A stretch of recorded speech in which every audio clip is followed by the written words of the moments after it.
Mr. McKeon. Mr. Chairman, Ranking Member Risch, members of the committee, it's an honor to appear before you as the President's nominee to be the Deputy Secretary of State for Management and Resources. I want to start by thanking President Biden, Secretary of State Blinken, for selecting me for this position. It's particularly gratifying to appear before this committee, which was my professional home for 12 years when I worked for the Democratic staff supporting then Senator Biden when he was chairman or ranking member from 1997 to 2009. I spent a lot of hours sitting in confirmation hearings up in 419, and I never imagined I would be on this side of the dais as the President's nominee. I would not be here without strong support of my family, particularly my parents and my wife. My parents were both children of the Depression. They're no longer with us, but they taught us the value of hard work and perseverance. My father, who was a lawyer by training but spent most of his time in politics, sparked my interest in public service and taught me that politics is a noble profession. My wife, Liz, who worked in this chamber for 25 years for 5 different senators, has simply put, made me a better person, giving me unstinting love and support and advice and helping me and tolerating all the long hours that go with government service. My over 20 years of service in this chamber and 8 years in the executive branch have given me a strong appreciation for the many challenges confronting our country, long experience in national security, and a deep knowledge of how the two political branches operate. I believe I have demonstrated an ability to manage large organizations, to get things done, and to work across party lines, including on this committee with the staffs of Senator Helms and Senator Lugar. I also have a great respect for the role of Congress in foreign affairs.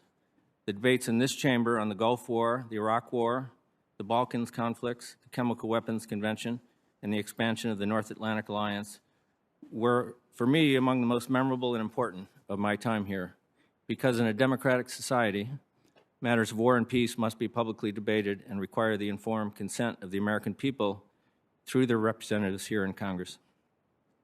I know from this experience that not all wisdom resides in the executive branch.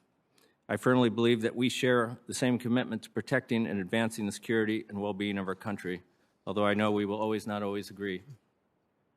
As Secretary Blinken has made clear in his recent message to the workforce, the Department must consider Congress to be a full partner in its work. My first priority, if confirmed, is to help the Department build back better to meet the diplomatic and security challenges of this century.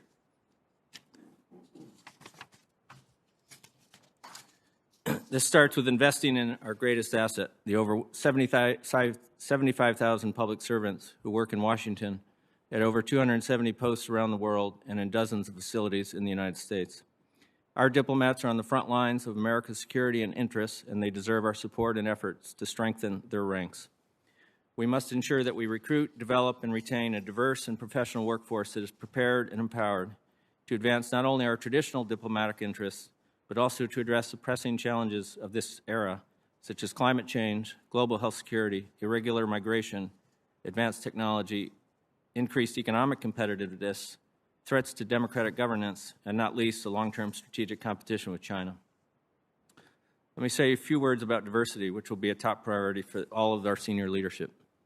Stated simply, the Department of State cannot fully represent America unless the workforce is fully representative of America. We must make real gains in advancing diversity, equity, and inclusion through concrete actions to dismantle structural barriers at the Department. Meaningful change requires sustained focus on 3 key areas: talent management, transparency, and accountability. Secretary Blinken has made clear he will have such a focus, and so will I, if confirmed. If confirmed, I also intend to devote considerable attention to ensuring that we are aligning our resources with our policy priorities, both investments in state operations and in state and USAID foreign assistance programs, and that we are good stewards of the taxpayer dollars. For the last several years, the Congress has, on a bipartisan basis, protected the international affairs budget from requested cuts, which has thankfully provided a solid foundation on which to build. If confirmed, I look forward to working with you to ensure the Department has the resources and authorities it needs to meet the challenges we face. I'm committed to ensuring the effective management of these resources but we will need your help to make necessary investments in our workforce, in information technology, in building and maintaining safe and secure embassies, and in our foreign assistance programs. With that, I appreciate the opportunity to be here today and look forward to your questions.